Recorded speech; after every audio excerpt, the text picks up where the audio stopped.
अस्सलाम वालेकुम। मुंहिंजो नालो गुलशन रगड़ आहे। अॼु मुंहिंजो मौज़ू आहे एसआई यूनिट्स। दुनिया में मुख़्तलिफ़ शयूं मुख़्तलिफ़ तरीक़नि सां मापियूं वञनि थियूं। उहे मुख़्तलिफ़ तरीक़ा कीअं वजूद में आया, उहे कीअं वजूद कया ऐं जेके अॼु असां वटि एसआई यूनिट्स आहिनि उन जी तारीख़ कहिड़ी आहे।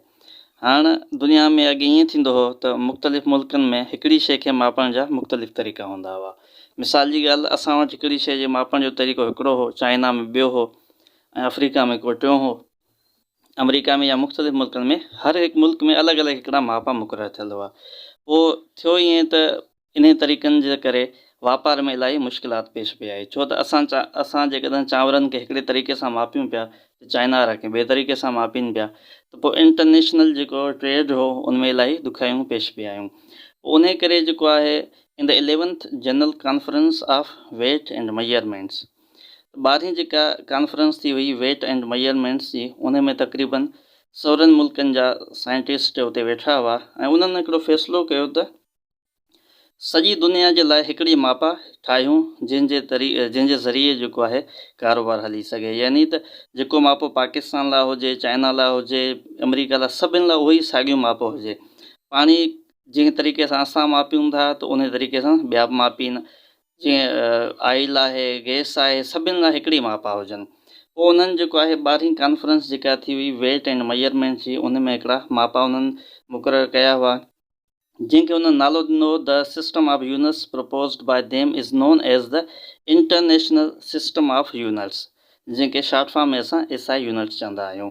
यानी हुननि हिकिड़ा इंटरनेशनल सिस्टम ऑफ यूनिट्स ठाहिया हुआ जेके उहे सभिनि ते लागू हुआ। हाणे उन्हनि एसआई यूनिट्स जा जेके फंडामेंटल कुझु यूनिट आहिनि जिन ते अॼु थोरो असां बेस कंदासीं, जिन खे ॾिसंदासीं, हू त उन जा खोड़ आहिनि, पर बुनियादी जेके यूनिट आहिनि उहे ॾिसूं था। सो पहिरियों आहे त SI unit of force is Newton. Force जो जेको एसआई यूनिट आहे उनखे न्यूटन चइबो आहे। हिन न्यूटन ई इहो जेको यूनिट ठाहियो उन करे हिन पंहिंजे नाले सां इहो जेको सुञातो वञे, हुनजे नाले सां ई हिनखे सुञातो वञे थो। ॿिए नंबर ते आहे SI unit of time is second.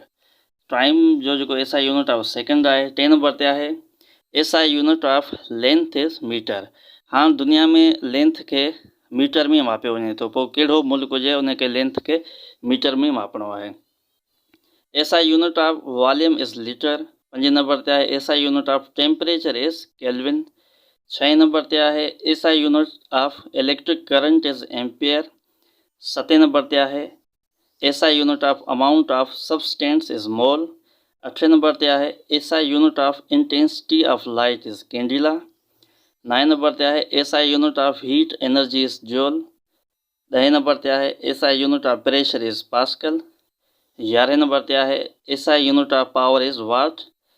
12 number ते आहे SI unit of electric charge is coulomb. हाणे हीअ जेके आहिनि इहे फंडामेंटल फिज़िकल क्वांटिटीज़ आहिनि, यानी उहे शयूं जंहिंखे असां मापे सघूं था।